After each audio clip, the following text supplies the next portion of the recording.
विद्यार्थियों सुप्रभात। आज हम 7th क्लास में हिंदी में chapter number 2, chapter name is नमक का दारोगा and writer name is Munshi Premchand.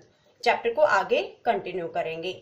Previous 4 video में हमने पढ़ा कि मुंशी वंशीधर पंडित अलोपीदीन को नमक का गलत तरीके से व्यापार करते हुए पकड़ लेता है और उसे हिरासत में ले लेता है।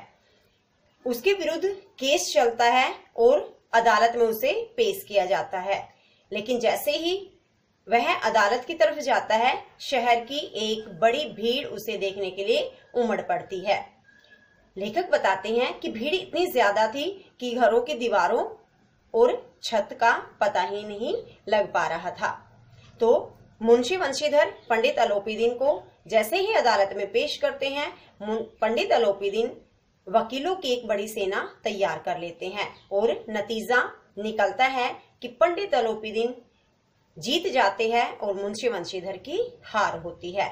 तो देखते हैं बेटे आगे कि क्या पंडित अलोपीदीन जीतने के बाद कुछ व्यंग्यात्मक बातें कहते हैं मुंशी वंशीधर से, या मुंशी वंशीधर अदालत में हारने के बाद किसी तरह का पछतावा महसूस करते हैं।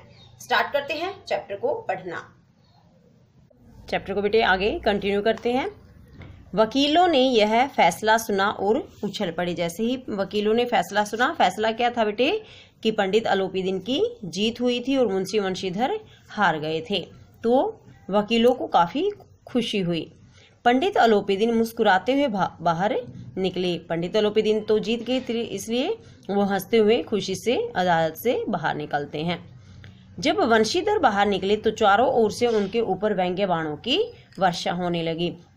जैसे ही वंशीधर बाहर निकलते हैं तो चारों ओर से उनके ऊपर क्या होने लगी? व्यंग्य बाणों की वर्षा। क्या होता है बेटे? व्यंग्य होता है कटाक्ष करना, टोंट करना। ठीक है, उनकी बारिश होने लगी। आज उन्हें संसार का एक खेदजनक विचित्र अनुभव हुआ। यानी कि आज उनको अदालत में क्या अनुभव हुआ? इस संसार का खेद युक्त एक विचित्र सा हैरान करने वाला अनुभव हुआ। संसार और विद्वत्ता, लंबी चौड़ी उपाधियां, बड़ी बड़ी दाढ़ियां और ढीले चोगे एक भी सच्चे आदर के पात्र नहीं है।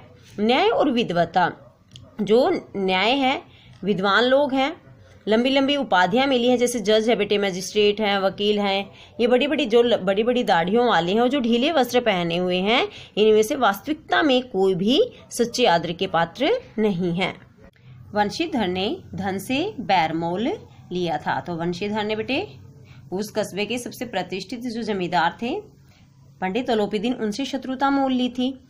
उसका मूल्य चुकाना अनिवार्य था, तो उसकी भी कीमत इसको चुकानी थी।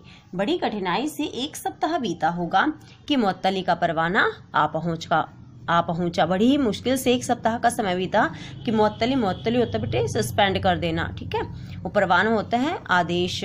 तो 1 सप्ताह बाद इनको क्या मिला? एक आदेश पत्र मिला जिसमें इनको इनकी नौकरी से सस्पेंड कर दिया गया था, कुछ समय के लिए हटा दिया गया था। कर्तव्य परायणता का दंड मिला। इन्होंने किसका दंड मिला? अपने काम को अच्छे तरीके से करने का। बेचारे भग्न हृदय, शोक और खेद से व्यथित घर को चले। बेचारे भग्न हृदय यानी कि टूटे हुए दिल से, शोक दुखी होकर और खेद से व्यथित दुखी होकर घर की ओर चल पड़े। बूढ़े मुंशी जी तो पहले से ही कुड़बुड़ा रहे थे। बूढ़े मुंशी जी यानी कि मुंशी वंशीधर के पिताजी तो पहले से ही कुड़बुड़ा यानी कि बड़बड़ा रहे थे। क्या बड़बड़ा रहे थे बेटे और क्यों रहे थे वो भी समझिए। कि चलते चलते इस लड़के को समझाया था लेकिन इसने एक न सुने। क्या समझाया था इनके पिताजी ने? कि नौकरी में ऊपरी कमाई ज्यादा कमाना, ऊपरी कमाई ज्यादा हो तो तभी हमारे घर की जो निर्धनता है वो दूर हो सकती है। तो वे बड़बड़ाते थे। क्यों? क्योंकि मुंशी वंशीधर ने कभी भी ऊपरी कमाई नहीं ली, रिश्वत किसी से नहीं ली, अपनी मनमानी करता है। तो इनके पिताजी क्या कह रहे थे कि ये तो मेरी एक भी नहीं सुनता, बस अपनी ही चलाता है, अपनी ही मानता है, ईमानदार बनने चले हैं। ये तो ईमानदार बनने के लिए चला, पढ़ना लिखना सब अकारत गया कि मैंने इसको जो पढ़ाया लिखाया सब व्यर्थ गया। इसके कुछ ही दिनों बाद जब मुंशी वंशीधर घर लौटे, कुछ ही दिनों बाद यानी कि उस टाइम की बात है बेटे जब वो नौकरी पर थे, लेकिन अब तो उनको क्या कर दिया गया था? मुअत्तल कर दिया गया था कुछ समय के लिए हटा दिया गया था पद से। तो कुछ ही दिनों बाद जब मुंशी वंशीधर घर पहुंचते हैं और बूढ़े पिताजी ने मुअत्तली का समाचार सुना, और जब इनके पिताजी ने अपने बेटे के बारे में सुना कि इनको मुअत्तल कर दिया गया है तो सिर पीट लिया। तो उनको बहुत ज्यादा दुख हुआ। बोले, जी चाहता है कि तुम्हारा और अपना सिर फोड़ लूं। इनके पिताजी ने को जैसे ही पता लगा बेटे कि उनको नौकरी से हटा दिया गया, तो उन्होंने कहा कि मेरा मन तो ऐसा करता है जैसे अपना भी और इसका भी सिर फोड़ लूं। वृद्ध माता को भी दुख हुआ, इनकी जो बूढ़ी माता थी ना, उनको भी दुख हुआ। तीर्थ यात्रा की कामना मिट्टी में मिल गई। तो उनकी इच्छा क्या थी बेटे कि मेरे बेटे लंबे समय तक नौकरी पर रहेगा, मतलब नौकरी लगने के बाद कि मैं जगन्नाथ और रामेश्वर की यात्रा करूंगी। तो उनकी इच्छा भी पूरी नहीं हो पाई, क्योंकि उनके बेटे को कुछ समय के लिए पद से हटा दिया गया था। इस प्रकार एक सप्ताह बीत गया। इस तरह से एक सप्ताह का समय बीत जाता है। संध्या का समय था, संध्या यानी कि शाम का समय था। बूढ़े मुंशी जी बैठे राम नाम की माला जप रहे थे। बूढ़े मुंशी जी यानी कि मुंशी वंशीधर के पिताजी, वो बैठे थे। शाम का समय था और वे राम नाम की माला जप रहे थे। इसी समय उनके द्वार पर सजा हुआ रथ आकर रुका। इसी समय उनके घर के दरवाजे पर सजा हुआ रथ आकर रुक जाता है। कई नौकर कंधों पर लाठियां रखे साथ थे। कई नौकर थे और जिनके हाथ में लाठियां थी।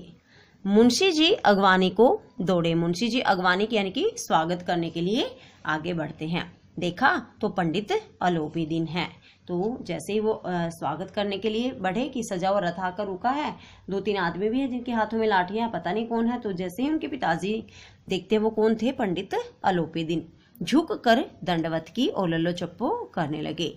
झुक कर नमस्कार किया। दंडवत मतलब लेट कर जैसे नमस्कार करते हैं, और लल्लो चप्पो होता बेटे मीठी मीठी बातें करना, और मीठी मीठी बातें करने लगे। क्या कहा उन्होंने? हमारा भाग्य उदय हुआ जो आपके चरण इस द्वार पर आए, कि हमारा तो भाग्य ही उदित हो गया जो आपके शुभ चरण हमारे दरवाजे पर आए। आप हमारे पूज्य देवता हैं, आपको कौन सा मुंह दिखाएं, कि आप तो हमारे पूजनीय भगवान हैं, हम आपको कौन सा मुंह दिखाएं। इससे पहले देखो बेटे मौखिक क्वेश्चन है, सारे शहर में हलचल क्यों मच गई? क्योंकि सारे शहर वाले क्या देखना चाहते थे बेटे? पंडित अलोपी दिन जैसे ही अदालत जा रहे थे तो उस वक्त सारे शहर में हलचल मच गई। किस आक्रमण को रोकने के लिए वकीलों की एक सेना तैयार की गई? नमक का जो केस था बेटे उसे रोकने के लिए मुंशी वंशीधर ने पंडित अलोपी दिन को गिरफ्तार किया था, तो उसे रोकने के लिए वकीलों की एक सेना तैयार की गई। मुकदमे का फैसला किसके हक में हुआ? मुकदमे का फैसला पंडित अलोपी दिन के हक में हुआ। मुंशी वंशीधर के पिता ने मुअत्तली का समाचार सुनकर क्या कहा? मुंशी वंशीधर के पिता ने मुअत्तली का समाचार सुनकर कहा कि जी तो करता है इसे अपना और इसका सिर फोड़ लूं। आगे देखो बेटे, तो हम कहा थे पंडित अलोपी दिन के सामने इनके पिताजी मीठी मीठी बातें कर रहे हैं। कहते हैं क्या करें, लड़का अभागा कपूत है, कि करूं क्या, मेरा तो बेटा ही अभाग्यशाली हो, अच्छा बेटा नहीं है, नहीं तो आपसे क्यों मुंह छिपाना पड़ता, नहीं तो मैं आपसे मुंह क्यों छिपाता। ईश्वर निसंतान चाहे रखे पर ऐसे संतान न दे। मतलब वो ये कहते कि ऐसे बेटे से तो अच्छा होता कि मैं बिना संतान के ही रह जाता। अलोपी दिन ने कहा, नहीं भाई साहब ऐसा न कहिए। पंडित अलोपी दिन कहते हैं कि नहीं, आपको मतलब इस तरह से नहीं कहना चाहिए। मुंशी जी ने चकित होकर कहा, ऐसे संतान को और क्या कहूँ। जैसे उन्होंने कहा ऐसा मत कहो, तो वे हैरान रह जाते हैं कि मेरे बेटे को ये मतलब अभागा या कपूत क्यों नहीं कहने दे रहे हैं। अलोपी दिन ने वात्सल्यपूर्ण स्वर में कहा, कुल तिलक और पुरुषों की कीर्ति उज्जवल करने वाले संसार में ऐसे कितने धर्मपरायण मनुष्य हैं जो धर्म के नाम पर अपना सब कुछ अर्पण कर सके। बहुत बड़ी बात है बेटी, इसमें ध्यान से समझना। अलोपी दिन ने वात्सल्य होता है बेटे जो माता पिता बच्चों के प्रति प्रेम प्रकट करते उसको वात्सल्य बोला जाता है। तो अलोपी दिन तो उनके माता पिता नहीं थे ना, अलोपी दिन का अर्थ मतलब जो बड़े प्रेम प्रकट करते हैं बच्चों के प्रति उसको भी वात्सल्य बोला जाता है। प्रेम ऐसे भरे स्वर में उन्होंने कहा, कुल तिलक। कुल क्या होता है बेटे? कुल होता है वंश। जैसे एक ही वंश है बेटे, मान लीजिए आप उसी वंश में आपके दादाजी, फिर आपके पापा जी, फिर आपके भाई हैं, ठीक है, आगे आप जो भी परिवार मतलब जो वंश है वो आगे बढ़ता जाएगा। तिलक, कुल तिलक यानी कि वंश के नाम को उज्जवल करने वाले, वंश के नाम को चमकाने वाले और पुरुषों की कीर्ति और समस्त पुरुष जाति के यश को उज्जवल करने वाले, फैलाने वाले, संसार में, समस्त संसार में ऐसे कितने धर्मपरायण मनुष्य हैं, ऐसे कितने धर्म का पालन करने वाले मनुष्य हैं जो धर्म के नाम पर अपना सब कुछ अर्पण कर सके, जो कि धर्म के नाम पर अपना सब कुछ अर्पण कर देते हैं, न्यौछावर कर देते हैं। अर्थ क्या है इसका?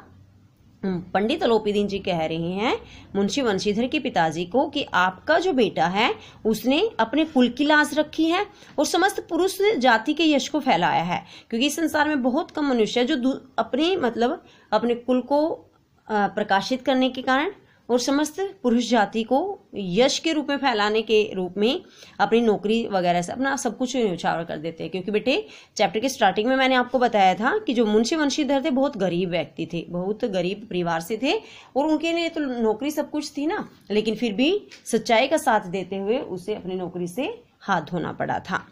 पंडित अलोपीदीन ने वंशीधर से कहा, दारोगा जी इसे खुशामद न समझिए, खुशामद करने के लिए इतना कष्ट उठाने की जरूरत न थी।